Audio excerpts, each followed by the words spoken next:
Each year, beginning in late January or early February, millions of gilded red envelopes are hidden across the UEE. Those fated to find one will discover a good luck token or credit intended as a hopeful sign of the year to come. For centuries, giving friends and relatives red envelopes was one way to celebrate the Red Festival.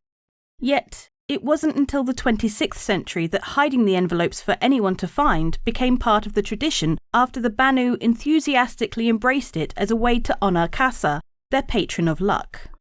People took to the new tradition and relished the chance to find a little bit of luck tucked inside a discarded magazine or hiding atop a storage locker at the end of a dark space station hallway.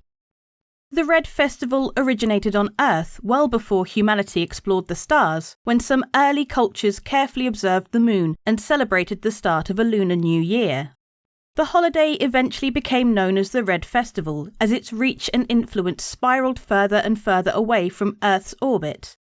Still, many of the traditions stayed the same, like wearing red and gold for good luck and exchanging gilded red envelopes. Humanity celebrated these traditions for millennia before colonists took them to Mars when it was settled in the 22nd century. While the Red Festival was celebrated on the Red Planet, its popularity wouldn't explode until the early 25th century, when an explorer claimed it helped him make history, and many others came to believe that celebrating it would bring luck to their journey. Today, the Red Festival is more popular than ever and widely celebrated across the UEE and Banu Protectorate. So how did a holiday focused on Earth's lunisolar cycle become so beloved? The United Nations of Earth formed in 2380 to unify all of Earth's nations under one government. It was a historic moment meant to bring people together and facilitate humanity's expansion into the stars. At the time, Earth was in a precarious position. Despite having terraformed Mars and the new system of Croshaw, humanity's homeworld was still desperately overcrowded and pristine wilderness increasingly scarce. Pollution choked many major cities, and people's quality of life was in decline. While advances in commercial spacecraft and terraforming tech made living off-world possible, it remained extremely expensive to leave Earth and surprisingly difficult to convince people that life off-world might actually be better.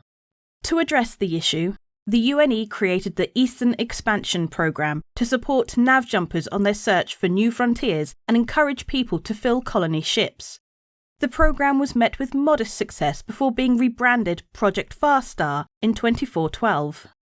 Now considered a key driver of the human colonial expansion era, Project Farstar opened offices in major cities around Earth to recruit colonists, aid explorers with subsidised ship upgrades, and more. In late 2429, Wendell Dops visited the Project Farstar office in Shanghai and submitted an application to purchase a discounted jump drive. The application was approved, and Dops received the component in mid-January of 2430. He rushed to install it, then meticulously cleaned his ship so it would be spotless when the Red Festival began on January 25th. According to legend, Wendell Dops spent the next 2 weeks celebrating the Red Festival with his family and reconsidering whether or not to leave them. On the final day of the festival, his family attended a lantern festival where Dops helped his daughter with a particularly difficult riddle. The two spent hours taking in the impressive lanterns and talking through solutions when the answer suddenly struck him. Dops looked up and saw a solitary lit red lantern rising through the sky, away from everything else, off on its own. Convinced it was a sign, he noted its course. Then he said goodbye to his family, raced to his ship, and flew in the direction the red lantern was headed.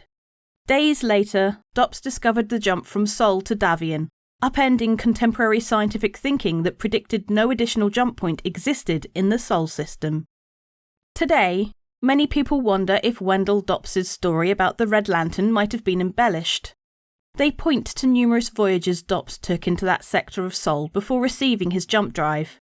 On those trips, he tested and refined new scanning techniques that, after his discovery of Davian, other explorers adopted and inventors integrated into more advanced jump scanning technology.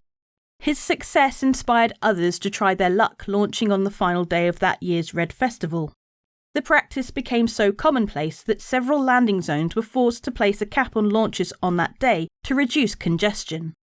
They eventually instituted a lottery system to award launch slots after an investigation by the UNE revealed that some landing zone officials were selling slots to the highest bidder. People also considered Shanghai a lucky place to launch. Travellers came from across the world to leave from that landing zone, and many of them celebrated the Red Festival. For decades, the Project Far Star office in Shanghai recruited and helped send more colonists to live off-world than any other. The colonists' eagerness to go, combined with their comms about what life was really like on these new worlds, convinced millions more to follow. They did, and brought the traditions of the Red Festival with them. In the 25th century, one of the biggest off-Earth celebrations of the Red Festival occurred in Davion, where, in 2438, humanity first encountered the Banu. Since then, Banu traders became a staple of the system and knew to stock their merchantmen with red items and gilded envelopes around the Red Festival. While no one knows exactly who hid the first envelope for someone to find, the tradition began in Davion and expanded from there.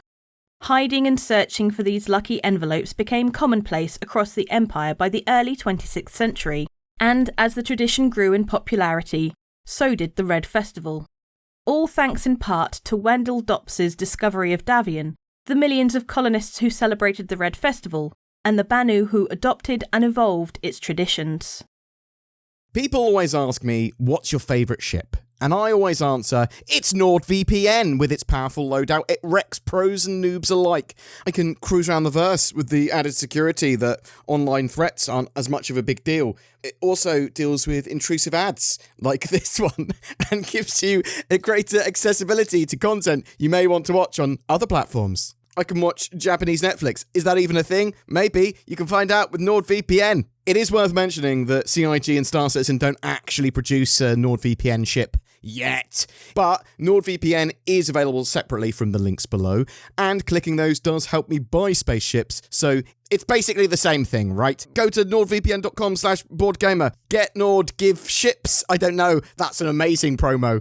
Every month, we give away a ship for Star Citizen. For February 2024, we're giving away a Drake Corsair Explorer with lifetime insurance and a game package. Everything you need to play and explore Star Citizen in style.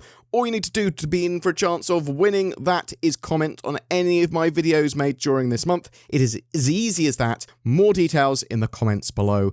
A massive thank you to everyone that goes the extra mile in supporting the channel. It is with your support we are able to make daily Star Citizen videos. If you want to be one of those lovely people, then please check out the join button under my videos. That will help you become a channel member.